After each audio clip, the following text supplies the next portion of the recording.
Bonjour, dans cette vidéo nous allons retrouver ensemble la formule de la somme des termes d'une suite arithmétique, ce qui nous permettra de mieux comprendre comment l'appliquer à travers quelques exemples.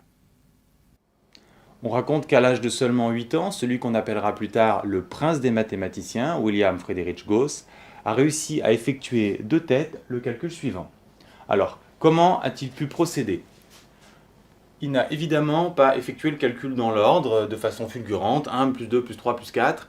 Il a très probablement pu, même à l'âge de 8 ans, observer des calculs comme celui-ci. Le plus rapide consiste à effectuer des groupements simples. On observe ainsi qu'on a 4 paquets de 10 et il nous reste le 5 et le 10. On dit que 3 et 7, tout comme 4 et 6, sont des complémentaires à 10. On peut appliquer cette même méthode à la somme des nombres de 1 à 100, avec cette fois les complémentaires à 100. On va ainsi calculer 1 avec 99 pour trouver 100, et ainsi de suite.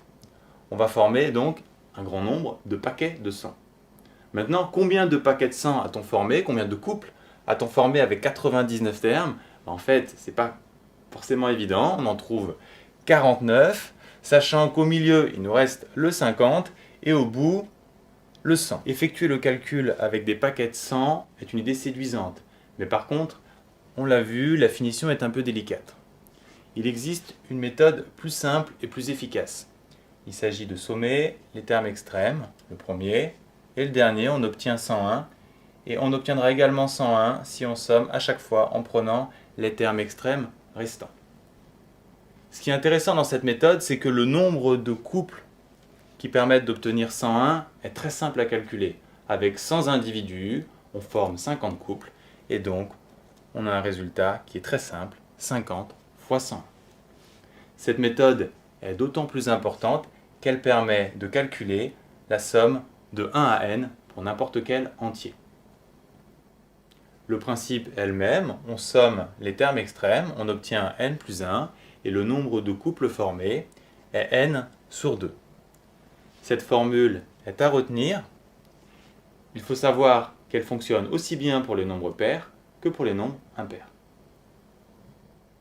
Prenons à présent une suite arithmétique et essayons d'en effectuer la somme. Si l'on utilise le même principe, en sommant les termes extrêmes, on obtient toujours le même résultat, 56, pour une raison très simple, c'est qu'en passant du premier au deuxième, on ajoute le pas de 4, et pour passer du dernier à l'avant-dernier, on enlève 4, d'où la conservation de la somme. On peut ainsi appliquer cette formule pour toute suite arithmétique.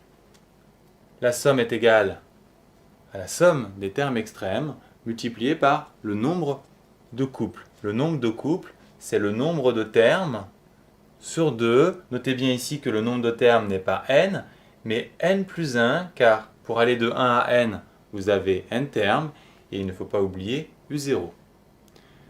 Notez également que dans cette formule, U0 correspond au premier terme de la somme. On va essayer de l'appliquer à un autre cas pour mieux comprendre.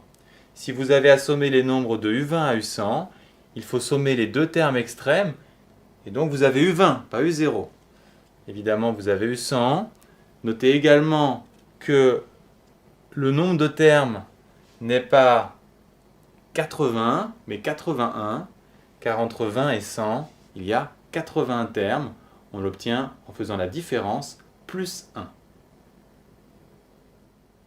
Enfin, terminons le calcul commencé ici. La difficulté dans ce calcul est de déterminer le nombre de termes, puisque on a sommé d'ores et déjà les termes extrêmes. On doit calculer le nombre de termes sur 2, et pour cela, trouver l'indice associé à 50. Donc un égale 50, mais combien vaut n? Alors on se rappelle qu'on a affaire à une suite arithmétique, dont la formule explicite est U0 plus NR, avec U0 égale 6, le pas vaut 4. On a ainsi une équation UN égale 50, 6 plus 4n égale 50, qu'on résout, 4n égale 44, puis n égale 11.